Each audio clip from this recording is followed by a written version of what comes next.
My dear students, let's continue with the formal charges on an atom in a molecule or ion. If we will be talking about a molecule, so there is a no charge on the molecule as a whole, or in polyatomic ions. You people are knowing about the polyatomic ion, but the charges are present on the ion is the charge on the ion as a whole. Okay, like if you people are talking about ammonium, it has one positive charge, so this positive charge is present on the means whole atoms but not on a particular atom, isn't it? Like if we will be talking about carbonate, so carbonate, it is also having two minus ions present, but these two minus ion is present all over the atom, whatever the atom or molecule is present, but not in a single atom. So here it is useful to assign a formal charge to each atom in a molecule or ion. So with the help of these formal charges, we are able to know that which atom is going to have what type of charges. So let's first define formal charges, like the difference between the number of valence electron of the atom in an isolated or free state and the number of electron assigned to that atom in the Lewis structure. Okay, these are called to be as formal charges. So these formal charges we can calculate by taking formula, that is formal charge on an atom in a molecule or ion can be calculated by taking it equal to the total number of valence electron. Valence electron is what means, if you need to calculate formal charges for any of the atoms, so what are the number of valence electron present? Like oxygen has 6 number of valence electron. Okay, minus total number of lone pair. Lone pair, it is the number of electron which do not take part in bonding, that is called as lone pair, minus half. This half, it is in the formula only, multiply total number of bonding electron, means the number of electron which took part in bonding. So here I will show you one example. With the help of example only you people are able to understood how to calculate the formal charge. Here for the formal charge in O3, on each oxygen we are going to calculate. O3, it is ozone. So here we have oxygen. We know that oxygen is able to make only two bond, but here the oxygen in which two is written, the means second oxygen, it made three bond, which is not possible. Then also for linkage bonding is necessary. So here because oxygen is having three bond, that's why it would have some of the charge present on that. And the third oxygen, it should also have double bond, but here it has only single bond, that's why it also has some of the charge present on that. So what are the charges will be present on the second and third oxygen, that we can calculate with the help of formal charges, because the first oxygen, it has all the 8 electron completed on its last shell, because first oxygen is able to make double bond and 4 electron is taken as vacant. So formal charge can be calculated by taking, first we have to take valence electron. So oxygen, it is having valence electron.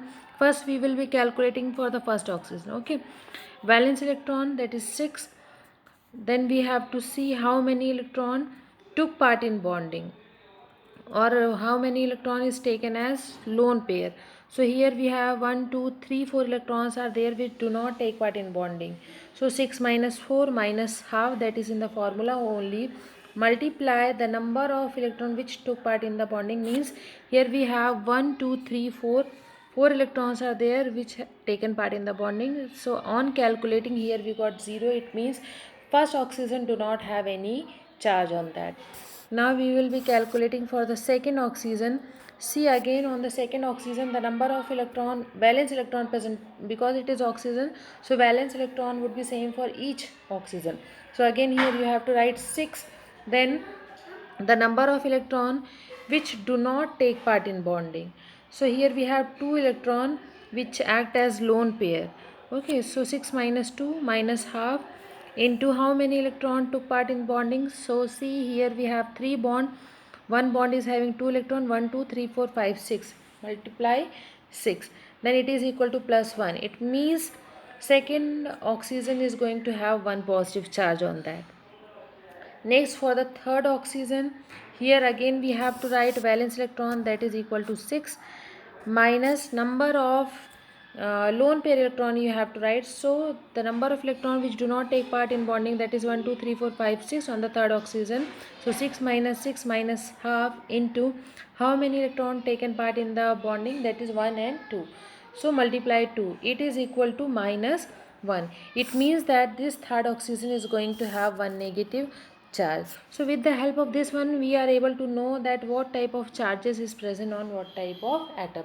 That is the most important use of formal charges. Okay, so here with the help of this one we can calculate. You people are having many more example in your NCERT book, so kindly please go through the book.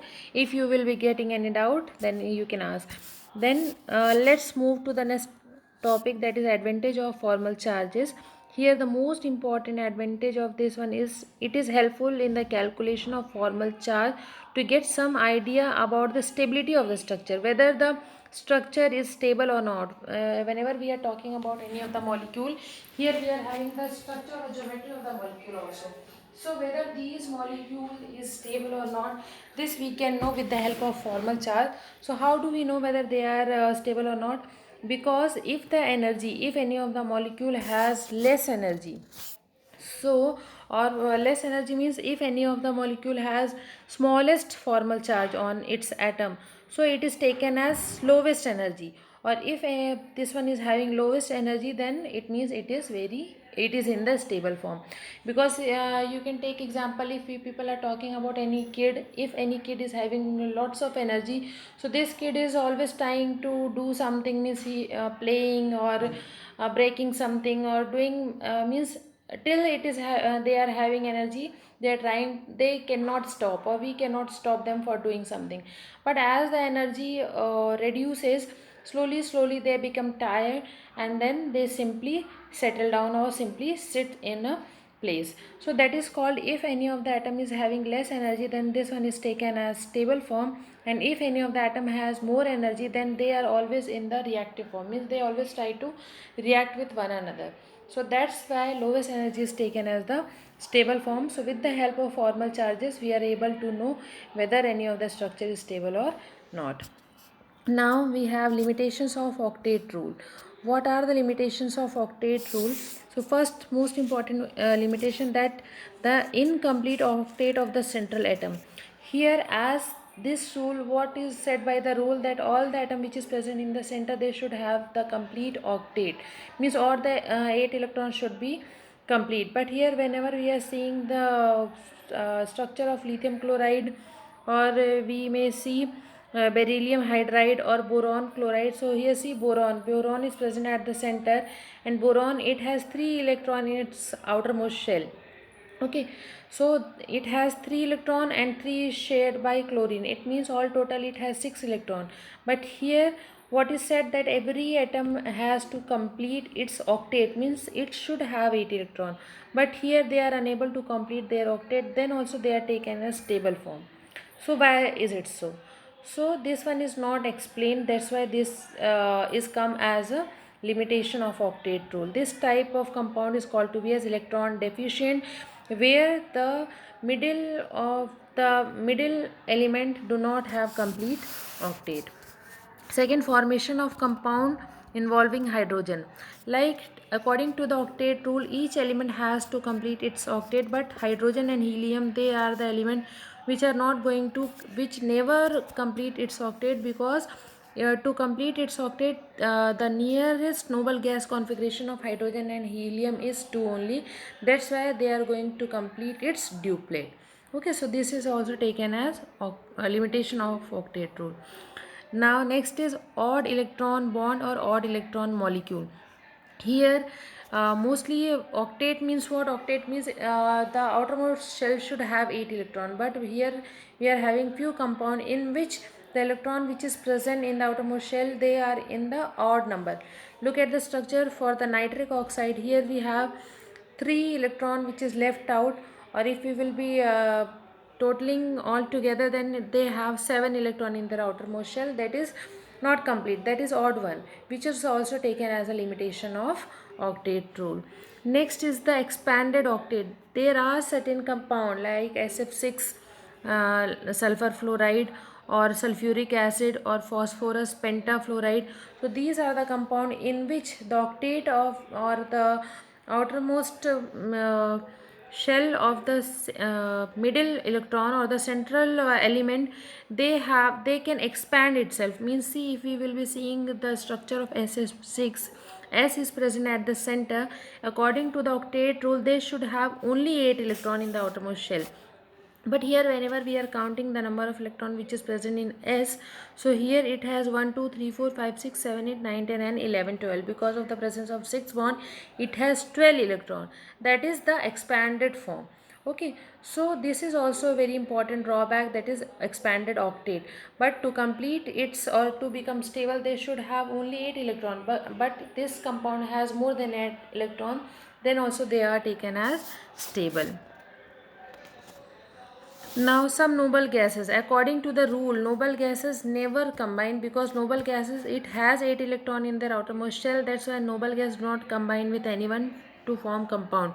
But here, noble gas also have the tendency to combine with oxygen and fluorine to form a number of compound like XCF2, XeOF2, that we will be studying in class 12th, that how these type of compound is going to form.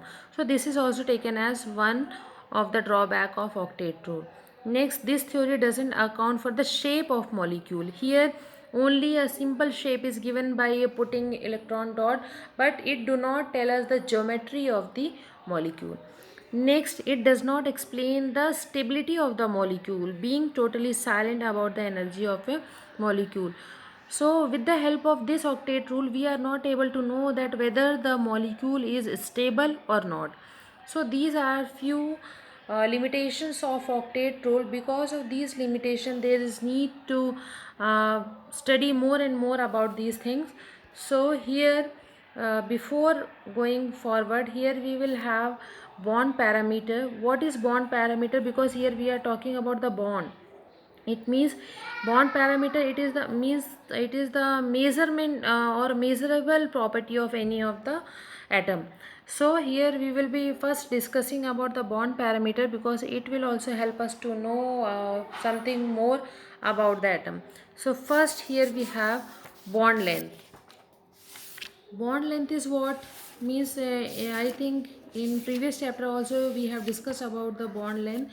In the bond length, if we need to take the distance, means when atoms come closer to each other, attraction takes place between them, and because of this attraction, the potential energy of the system keep on decreasing, isn't it? So the potential energy become minimum, and if the atom are further brought closer, the repulsion starts, and therefore the potential energy of the system begins to increase.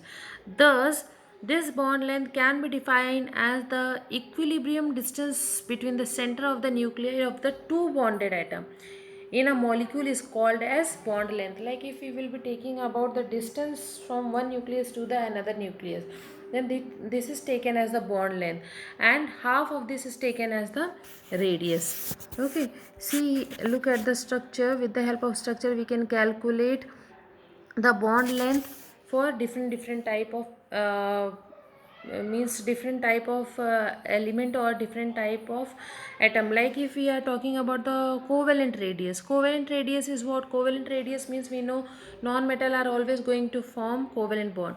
So covalent radius, because non-metal, they simply overlap on one another.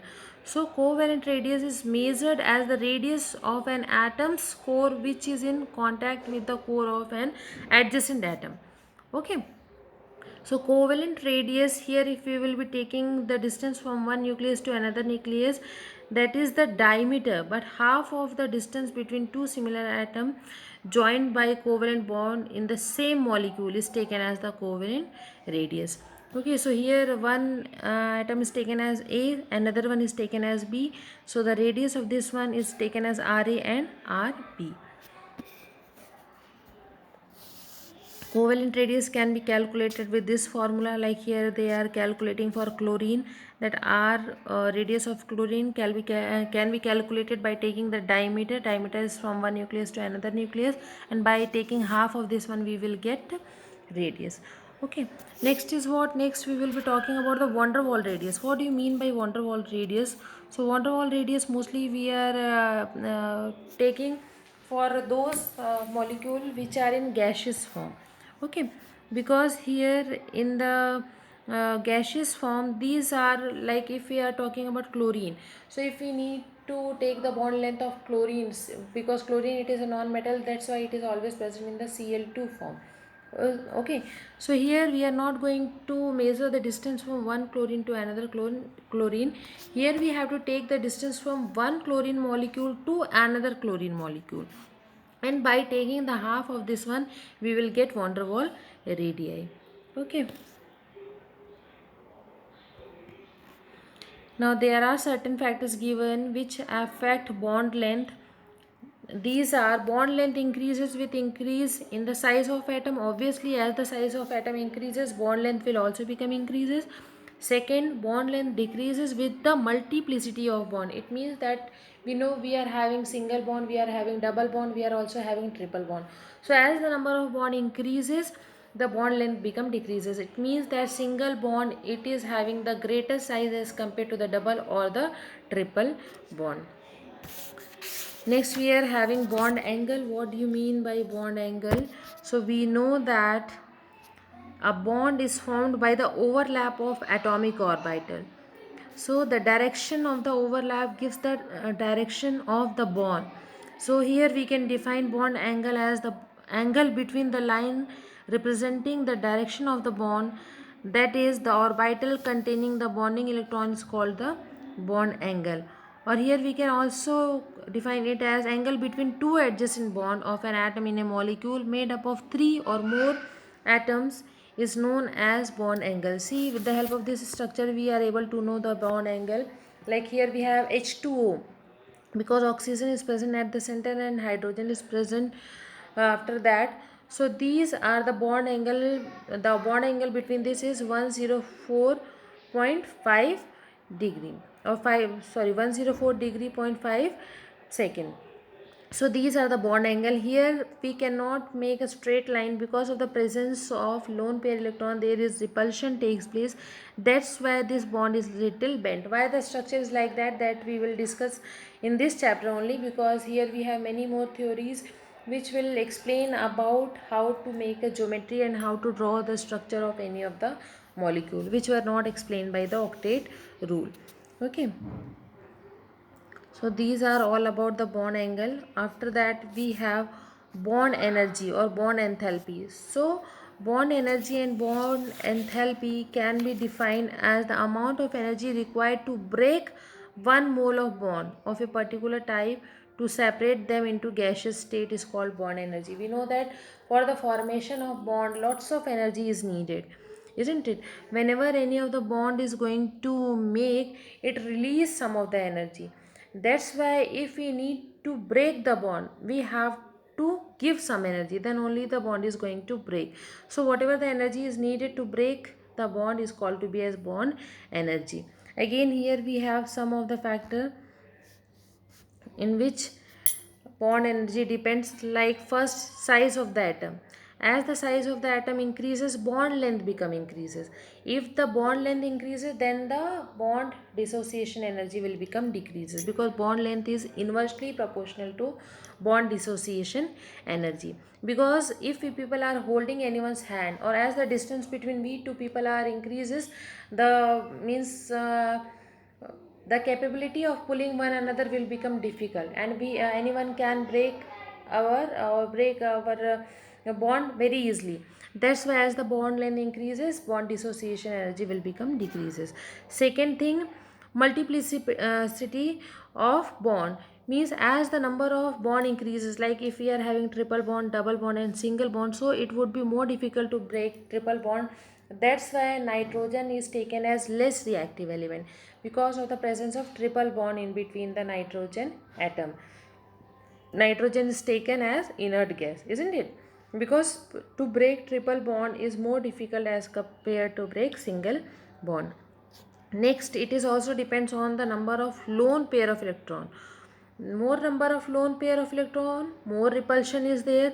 More repulsion is there, then they also want that it should break more easily. Means as the number of lone pair electron increases, bond dissociation energy will become decreases. They both are same. Okay. Here you can see hydrogen and chloride, because hydrogen is a single element, chlorine it is also a element with a single atom. So here the bond between these two is single bond. That's why to break this bond 431.0 kilojoule per mole of energy is needed. This is the bond dissociation energy, and this is in positive, it means here we have to give energy. If it is in negative, it means the reaction is exothermic. And for next, like H2O, here we have two atoms of hydrogen and one atom of oxygen. It means first we have to break the bond between, whenever the dissociation takes place, first it breaks as H and OH, and the bond dissociation energy of this one is 502 kilojoule per mole. And now we need to break the bond between oxygen and hydrogen, because we have to make it in their atomic form, isn't it? So here the bond dissociation energy is 427 kilojoule per mole. Because this reaction complete in two step, that's why we have to take the average of these bond energy. Then finally we have 464.5 kilojoule per mole of energy is needed to break the bond. Okay, this is called as bond energy. Now we have bond order. So bond order, we can be calculated bond and order by knowing the number of bonding and anti-bonding.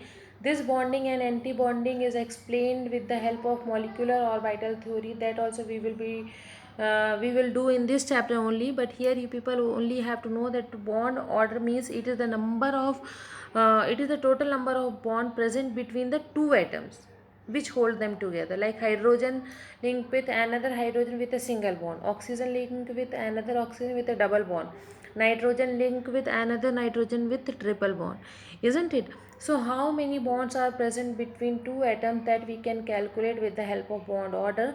But to know the bond order, first you people have to know about the bonding and anti-bonding, that we will discuss after some time or in the next class. I think today we are not having a discussion or topic of bond order or anti-bonding or non-anti-bonding.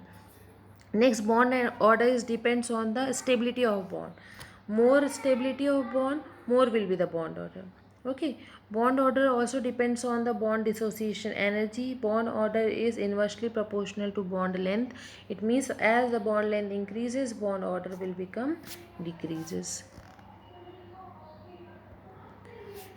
Now we have the next topic of the chapter, that is resonance structure. This resonance structure is very important, students. These you people have to know resonating structure, because full organic chemistry is based on the resonating structure. First you people have to know what you mean by resonance. Actually, whenever earlier people or scientists, they do not have much knowledge about structure of any of the atoms. So at that time, what they have done, theoretically they said that the single bond, it is always having greater length as compared to the double bond or triple bond. But or they draw a structure for ozone. See, look at the structure. With the help of this structure, here we have the length for single bond, that is 148 picometer, but for the length for double bond it is 121 picometer. But when this scientists see the structure of this one through spectroscopy, experimentally it is proved that the distance or the bond length between all these is 128 picometer. Then the scientists, they become very confused, that on theory or on book they have written that the single bond is having more length as compared to the double bond. But whenever they are seeing the structure through the spectrometer, they found that both the bond, they are having same distance or same measurement. So why does it happen? So after that they came to one point, and they conclude this theory as this bond is going to shift from one place to another place. That's why they are having same length. So here we are putting one dot on the third structure. See, in the third structure we are having one bond that is made with a dark line, and second with a dotted line. This dotted line represent the presence of double bond. It may be either on first side, it may be on the second side. Okay, it means the transfer, or it may shift from one place to another place. That is called as resonating structure. So in the resonance structure, whenever we are having multiple bond present in any of the molecule, we have to shift the bond from one place to another place, and we will get different type of structure. Like in first structure, we are having double bond present on the first oxygen, but in the second structure we are having double bond present on the third oxygen. So it means shifting of bond takes place. So as much as many shifting of bond we can show, more will be the stability. More resonating structure, more will be the stability. So this help us to see the stability of the atom. Okay, with the help of this one we can know the stability of any of the molecule. These are all about the ozone. I think some more examples are given in NCERT book, so kindly please go through that. Now there are certain conditions which are necessary for the resonating structure. If we are trying to make the resonating structure of all molecule, it is not possible. Okay, it is possible only double bond is present. Double or means multiple bond is present. Okay, like here you can see the condition, first condition which is necessary, that the same position of atom should be there. Here see we are having same position, carbon is present at the center, oxygen is present at the corner. Okay, so position of the atom should be same. Second condition, same number of share or unshare electrons are there.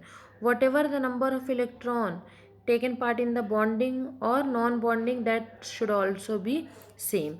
And third, that they should have almost equal energy. Whatever the number of structure we are going to form because of the resonating structure, all the structures should have approximately same energy. Okay, these are the conditions for drawing the resonating structure. Now resonance energy. What is resonance energy? So resonance energy, it is the difference between the energy of the resonance hybrid and the most stable contributing structure is called resonating structure. As I said that all the structures should have almost equal energy, but they are not equal energy, they are having almost equal energy. So the difference between the energy of the resonance hybrid and the most stable contributing structure, like we are having three or four structure of any of the compound, so the one which is having less energy and the one which is having greater energy, so the difference between these energies is called to be as resonance energy. Now we have characteristics of resonance. So first characteristics of resonance is the contributing structure does not have real existence. Whatever the numbers of structure that we are going to make, it is just hypothetical. It do not have real existence. This resonating structure are just imagination, but actually whether they are present or not, no one is knowing about that. Okay. Second, they are only imaginary. Third, the resonance hybrid has lower energy and hence greater stability. We know that the structure which are having less energy would have great stability. Fourth, greater is the resonance energy, greater is the stability of the molecule. Fifth, greater is the number of canonical form, especially with nearly same energy, greater is the stability of the molecule. This canonical form or resonance hybrid, these all are given in your NCERT book. These are nothing, just these are the steps in which we are going to form different structure of the same molecule. Okay. So students, these are all about the resonance. These resonance are very important in term or for the organic chemistry. Whenever we will be starting organic chemistry, here I will make you understand this resonance about the resonating structure more, because with the help of resonating structure only you are able to draw many more structure. Okay. Now we have polarity of bond. Polarity means what? Like, because this chapter is fully based on what? This chapter is fully based on bonds. So here whenever we are talking about the bond, we people also should know about the polarity of bond. Whenever two atoms come closer to each other, formation of bond takes place, isn't it? So whenever the bond is going to form, here we have to see that whether this bond which is formed is polar or non-polar. So first we will talk about the non-polar covalent bond. Mostly whenever covalent bond is formed because of the sharing of electron, isn't it? If two similar atoms come close to each other and form a bond by sharing their electron, the shared electron are equally attracted by both the atoms, as the electronegativity difference between these two are same. Like if we are taking example of hydrogen, if one hydrogen is going to combine with another hydrogen, they are making a bond, and this bond is called as covalent bond. So here the electronegativity difference between these two is same, because both the hydrogen is same electronegative, isn't it? So that's why here they do not have any of the charge present on that. Okay, so because of the absence of charge, whatever the electron means if two hydrogen atom form a bond, so the electron pair will lie exactly in the middle between the two atom, and the resultant bond is non-polar. Okay, like if we are talking about hydrogen and hydrogen, so all the electron cloud is present in between, because no one is able to pull the electron towards itself because of the same electronegativity, isn't it? So here the bond which is formed is called to be as non-polar covalent bond. It means they do not have the ability to pull anyone's electron, that's why they are not having any charge on that. Okay, so this is called as non-polar covalent bond. Next we have polar covalent bond. Here also we are going to make covalent bond, but here this covalent bond is little polar. How does it takes place? So when two dissimilar atoms having different electronegativity combine to form a covalent bond, the shared pair of electron doesn't lie at equal distance from the nuclei of the both the bonded atom, but shift towards the atom having greater electronegativity. Since the more electronegative atom attract the electron more strongly, the distribution of electron get disturbed. That's why the electron cloud is displaced more toward the more electronegative atom. And then the bond which is formed is called to be as polar covalent bond. It means that whenever two atom is going to combine, two different atom is going to combine. Earlier we have the same type of atom, but here two different atom is going to combine. Like here we have one hydrogen and one chlorine. If the bond is going to form between these two, so chlorine is more electronegative than hydrogen. So as the bond is going to form, though they both are non-metal, that's why the bond is covalent. But because of the more electronegativity, chlorine has a tendency to pull the electron from the hydrogen, and then the electron cloud is not present in between the bond, it is near to the chlorine because of the more electronegative nature of chlorine. Thus chlorine is going to acquire partial negative charge, not fully negative charge. Partial negative charge is going to acquire by chlorine, and hydrogen is going to have one partial positive charge. So because of the difference in the charges, they are having charge. Okay, so because of the difference in the electronegativity, they are having charge. So whenever the charge is there and the bond is formed, so this type of bond is called to be as polar covalent bond. Okay, here we have example like HCl, H2. These are the polar covalent bond, because again we have difference in the electronegativity between hydrogen and oxygen, hydrogen and chlorine. But when we have the same type of atom, oxygen, oxygen, chlorine, chlorine, they both are having same electronegativity. That's why the bond is called to be as non-polar covalent bond. See, here we have many more example for the polar and the covalent bond. Okay.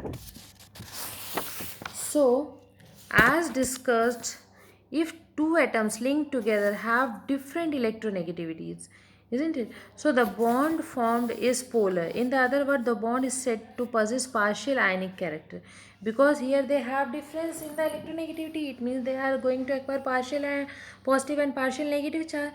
So, if they have charges present on that, then this type of covalent bond is said to be partial ionic in character. They are covalent bond and they are showing all the characteristics of covalent bond, but they have partial ionic character too.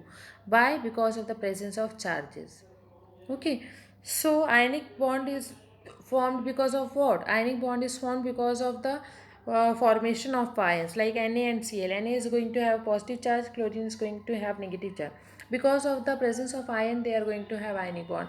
So here also partial positive and negative charge is going to acquire or going to generate. That's why covalent, this type of polar covalent bond have partial ionic character. Okay, so these things we are going to discuss. The extent of partial ionic character is determined by the difference in the electronegativity of the combining atom.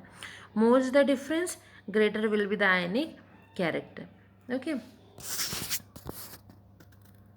See first, if the electronegativity difference between two atoms is 1.9, the bond is said to be 50% ionic and 50% covalent. Okay. If the electronegativity difference between the two atoms is more than 1.9, then the partial ionic character of the bond is more than 50%. Okay, and bond is taken as ionic. If it is more than 1.9, the electronegativity difference is more than 1.9, then it is taken as ionic, not as covalent. And if the electronegativity is less than 1.9, then the bond will be taken as covalent. And this bond is going to show all the properties of covalent bond. Okay, so these are certain conditions. With the help of this, covalent also have the tendency to show some of the partial characteristics, isn't it? So this electronegativity difference is given in your book. If you people are having Pradeep's or any refresher, then on that electronegativity of each atom is given. So it is not necessary to go through the electronegativity of all, but few of the electronegativity you people have to memorize. It will help you. Okay, it is not compulsory, but it will help you. That's why if you need to know something more and want to do something extra, then you have to learn these.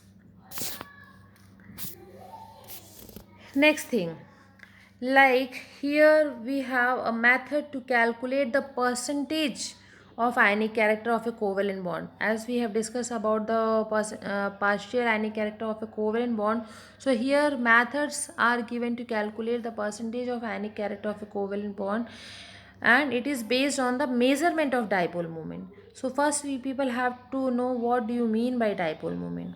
Okay, so we know that in a polar molecule, one end of the molecule is negative and the other end is positive. Means there are two poles present in a molecule. So the molecule is said to possess an electric dipole. Okay, and the molecule as a whole is electrically neutral. Because of the presence of positive and negative, both they are taken as electrically neutral. The negative charge is always equal to the magnitude of the positive charge. That's why it is taken as what? This is taken as neutral. So here with the help of dipole moment, we can calculate the percentage of ionic character in a in a covalent bond. Okay, so this dipole moment can be defined or expressed as the dipole the product of magnitude of negative or positive charge, and the distance between the center of positive and negative charge is called as dipole moment. Okay, it is usually denoted by micron.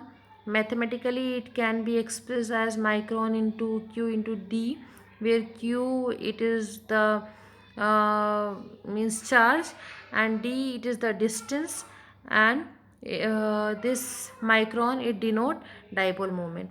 But here this is also taken for the unit of dipole moment is taken as dBA, DEBYE, that is dBA, and which is written as capital D.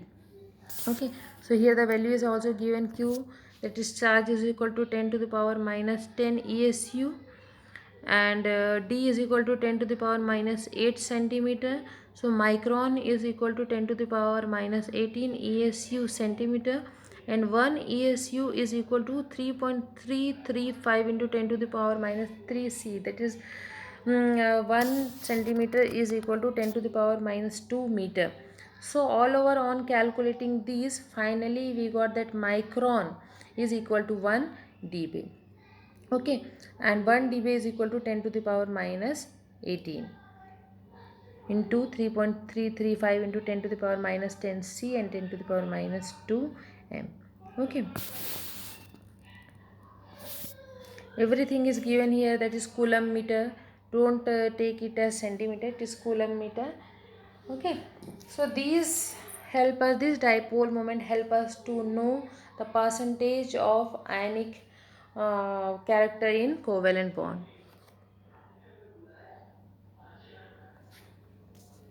See, dipole moment and molecular structure for the diatomic molecule.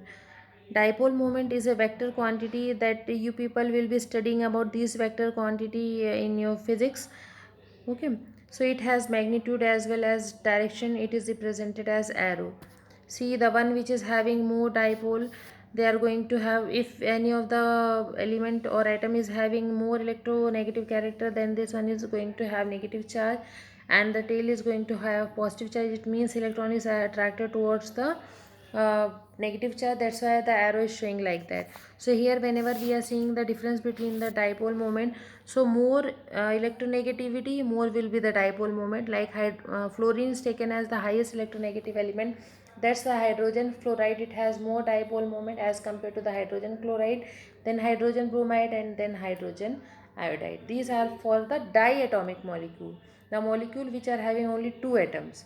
Okay, but if we will be talking about the polyatomic molecules, it means the dipole moment of the molecule which is having atoms more than two.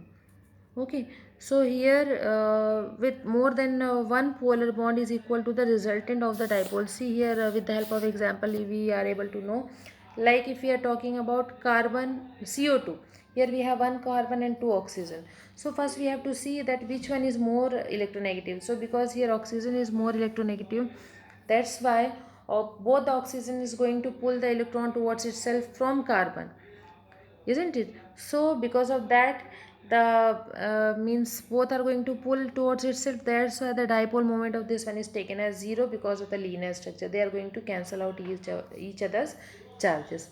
Okay, and they are taken as non-polar in nature.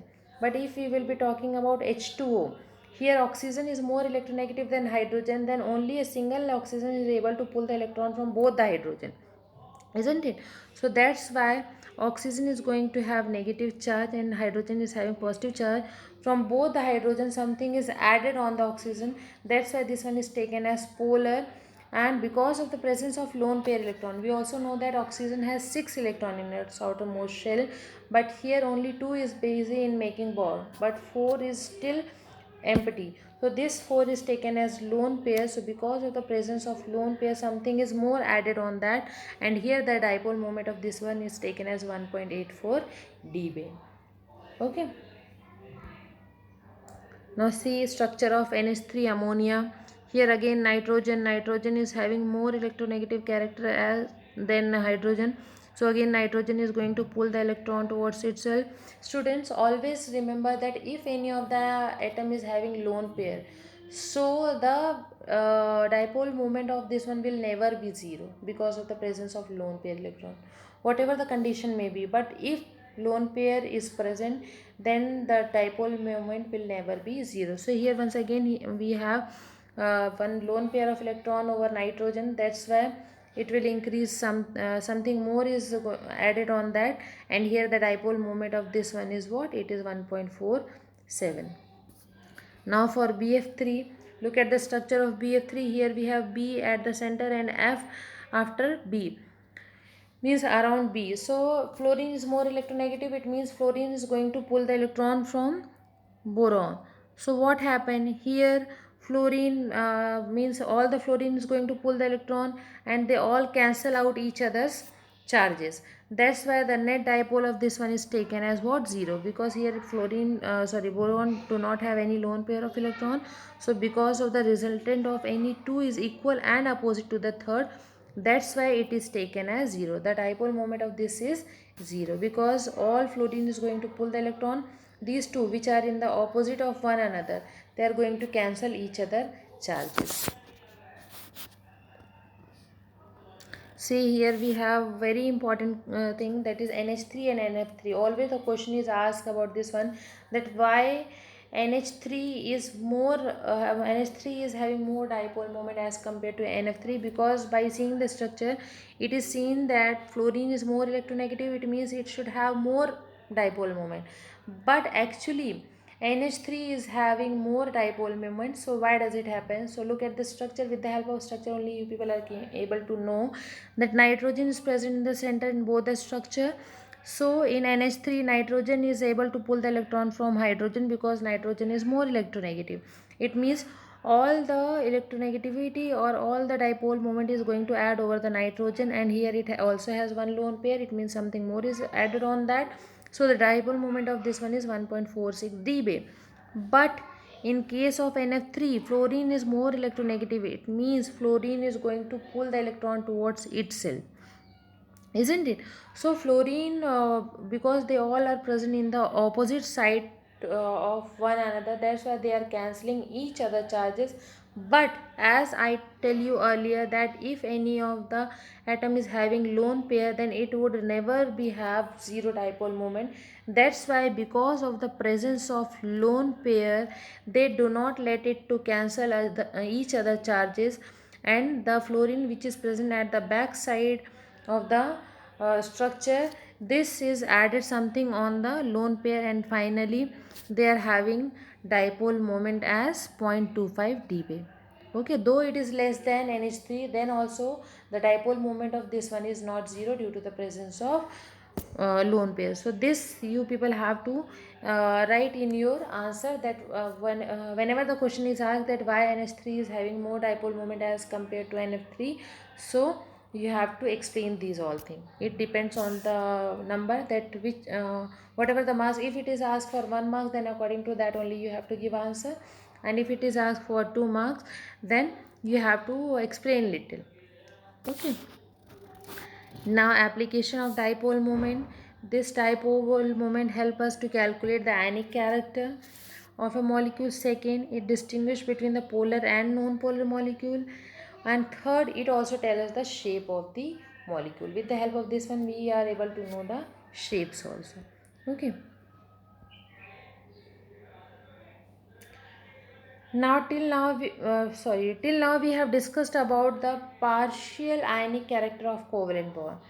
But here partial covalent character in ionic bond is also present.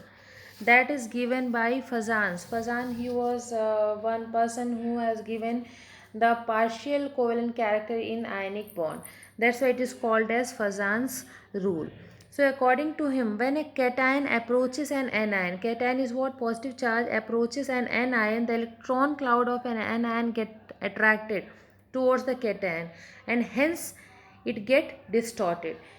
Means this effect called polarization because of the presence of cation and anion. Whenever cation come in contact with anion, this cation have the ability to change the shape of the anion. Because of the change in the shape of anion, this something is going to be disturbed. The structure of the anion is going to be distorted, and this effect is called to be as polarization. Okay, so the greater is the polarization produced, more is the neutralization of the charge, and hence ionic character decreases and the covalent character will become increases. We know that whenever we are having ionic bond should always have positive and negative, means they should be present in the cation or anion form. So whenever cation or anion come in contact with one another, this cation have the ability to distort or to change the shape of the anion. Because of that, polarization takes place. Okay, so greater will be the polarization, more neutralization of the charge takes place. And if the charges will become neutral, then it shows, or then the ionic character is going on decreases, and then it also starts showing some of the covalent character. Okay, so these are the partial covalent character in ionic bond which is given by Fazan's rule. Here we have certain rules, 3 or 4 points are given in your NCERT book. You people have to go through the points, read it thoroughly. If still you will be getting any doubt, then you can ask. Okay, but here I just explained you about the summary of these Fazan's rule, because this rule is not as much important, only a little knowledge of this one is necessary. Okay, so factors affecting the partial covalent character in ionic bond, that is first is the polarization power, is inversely proportional to cation size. If the cation size is bigger, then the polarization power is less. As the polarization power increases, cation size will become decreases. Second, size of anion. If the size of anion is more, then more will be the polarization. It means size of anion is directly proportional to the polarization power. Third, charge on cation. What are the number of charges present? Means one charge, two charge, or three charge. Whatever the number of charge, like sodium, it is having one positive charge only. Magnesium is having two positive charge. It means it also depends on the number of charge present on the cation. More charges will be present, more will be the polarization power. Okay, so these are the covalent character in ionic bond. So students, for today we have this much only. I am trying to complete all this portion before your half yearly exam, so please I am not explaining it again and again, so kindly please contact me directly if you will be getting any doubt. Thank you so much for hearing me.